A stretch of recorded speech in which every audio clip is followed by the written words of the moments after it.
बिस्मिल्लाहिर्रहमानिर्रहीम। महताब हैदर नए एपिसोड के साथ आपकी खिदमत में हाजिर है और 2 से 3 इंपॉर्टेंट डेवलपमेंट्स आपके साथ शेयर करनी है।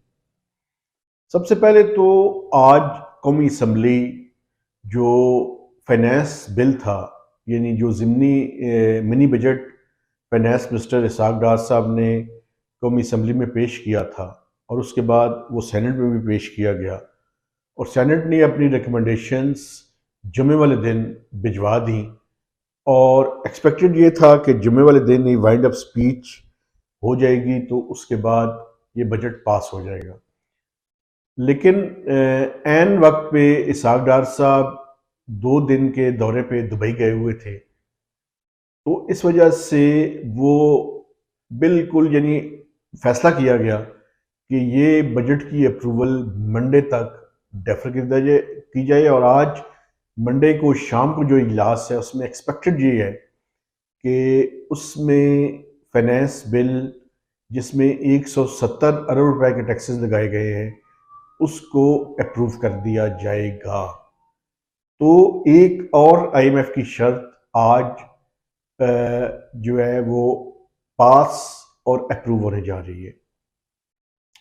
रात को कल एक म्यूनिक में एक कॉन्फ्रेंस थी जिसमें आईएमएफ की जो मैनेजिंग डायरेक्टर है उन्होंने डॉइचे वेले से एक इंटरव्यू उनको दिया और उसमें जब पाकिस्तान के बारे में उनसे सवाल हुआ तो उन्होंने कहा कि पाकिस्तान का 1/3 जो है वो इस इम्पेक्टेड हुआ है लास्ट फ्लड से।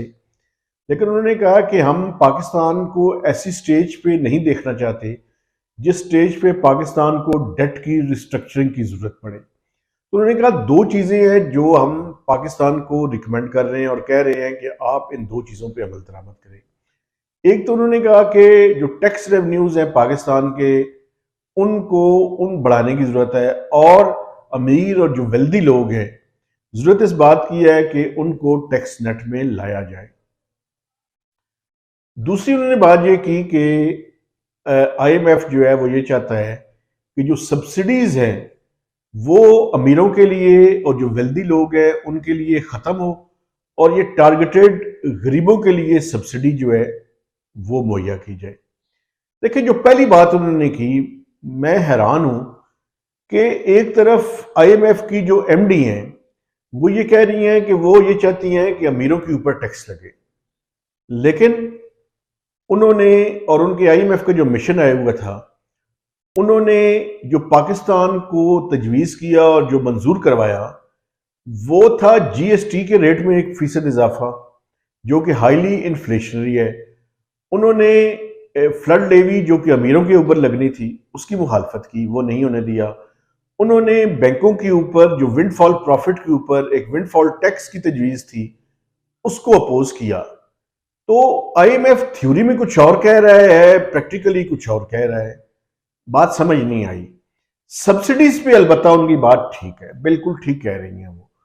सब्सिडीज पे आप ये देखें कि ये सब्सिडीज जो है ये अल्टीमेटली ये ज्यादा इनके इसके बेनिफिशरीज इस टाइम जो पाकिस्तान में सब्सिडीज डोल आउट की जा रही हैं ये सब्सिडीज अमीरों के लिए हैं और ये बिल्कुल उनकी बात ठीक है कि इस सब्सिडीज के पूरी पैराडाइम को एक शिफ्ट करने की जरूरत है और वो शिफ्ट के अंदर डाइवर्ट किया जाए टारगेटेड सब्सिडीज की तरफ।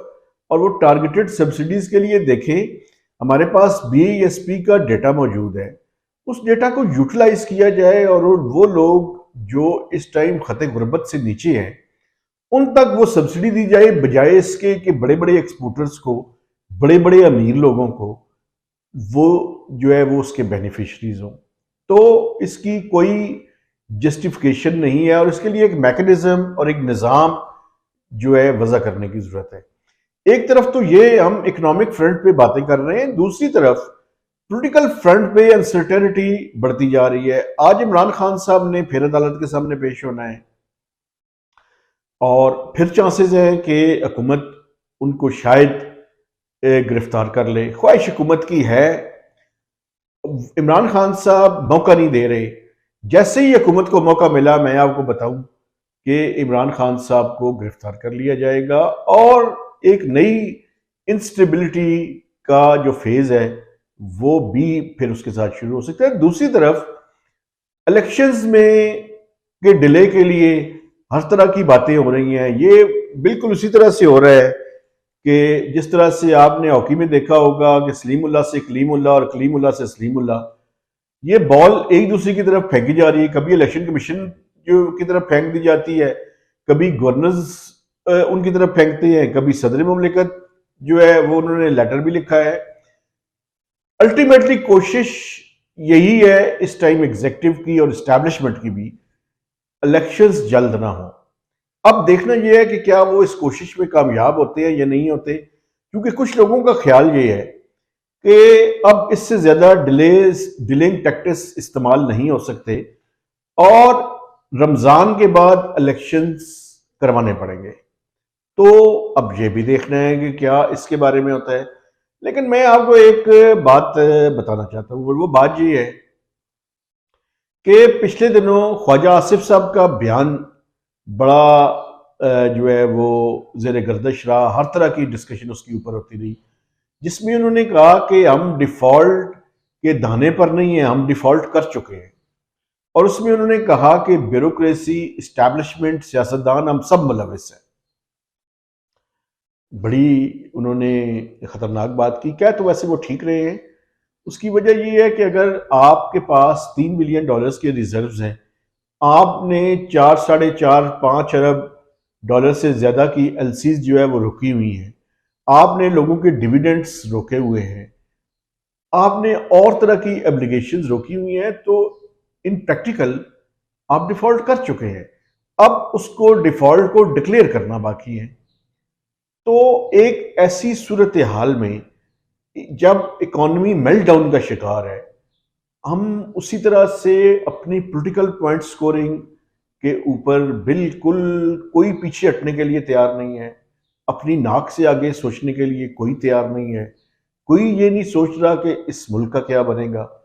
देखिए, मैं एक बात आपको बता दूं, मैंने पहले भी आपको बात की थी कि यहाँ पे चार्टर ऑफ सर्टेनिटी की जरूरत है।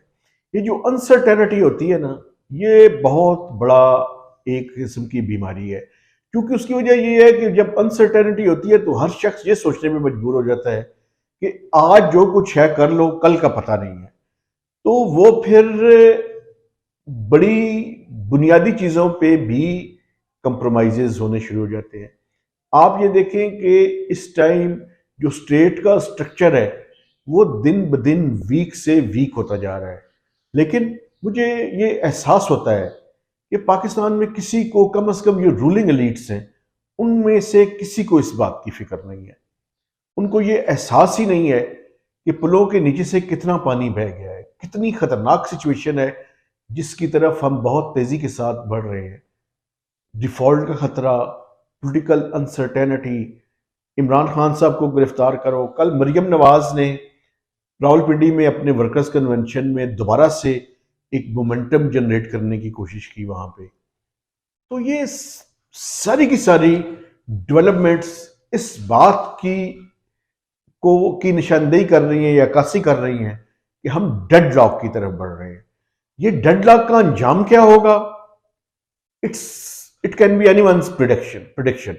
कोई भी किसी किस्म की प्रिडिक्शन इसके बारे में की जा सकती है। लेकिन मैं आपको एक बात बता दूं, अगर हम रूल्स ऑफ द गेम तय करने में नाकाम रहे, और ये आज जो पाकिस्तान की पॉलिटिकल पार्टीज हैं इंक्लूडिंग इमरान खान साहब, उनकी जिम्मेदारी है कि वो रूल्स ऑफ द गेम तय करने की बात करें। मैं मानता हूं कि इलेक्शन से भागना किसी सूरत भी और किसी तौर पे भी जायज नहीं है, अनकॉन्स्टिट्यूशनल है। ये रूल्स ऑफ द गेम के लिए बैठें और डायलॉग करें, चूंकि अगर आप डायलॉग नहीं करेंगे तो फिर कोई एक्स्ट्रा कॉन्स्टिट्यूशनल काम होगा जिसमें कोई टेक्नोक्रेटिक सेटअप, और उस टेक्नोक्रेटिक सेटअप में को लाने का तरीका ये है कि फिर सुप्रीम कोर्ट को भी शायद फारिग किया जाए। तो बात उस तरफ जाने के बजाय अगर with in the parameters of the constitution हम इस स्टेलमेट को, इस लिंगरिंग डिस्प्यूट को रिजॉल्व कर लें, तो ये पॉलिटिकल पार्टीज कर सकती हैं अभी भी। लेकिन अगर चंद हफ्ते और चंद महीने, ये कपल ऑफ मंथ्स गुजर गए, तो शायद फिर उनके हाथ से ये गेम निकल जाए। तो इस टाइम एक तरफ तो पॉलिटिकल स्टेबिलिटी और दूसरी तरफ इकोनॉमिक स्टेबिलिटी ये नहीं हो रही, और ना होने की वजह से जो पाकिस्तान का middle class, lower middle class, अतः कि अपर मिडिल क्लास है, वो भी इस टाइम अफराते ज़र्द और महंगाई के इस सफरीत के नीचे दबते जा रहे हैं और उनके पास कोई हल नहीं नजर आ रहा। लेकिन पाकिस्तान की रूलिंग एलीट और 10-15% जो अमीर लोग हैं, उनकी जिंदगियों में तो कोई असर नहीं पड़ रहा। वो सिर्फ बैठते हैं, पाकिस्तान की पॉलिटिक्स को डिस्कस करते हैं, कुछ जोक सुनाते हैं और उसके बाद अपने अपने घरों को वापस चले जाते हैं। तो बात मैं कर रहा था सलूशन तलाश करने की। जब तक सलूशन तलाश नहीं होंगे तब तक ये क्राइसिस भी ख़त्म नहीं होंगे। तो महताब हैदर को नए वीलॉग तक इजाज़त दीजिए। खुदा हाफिज़।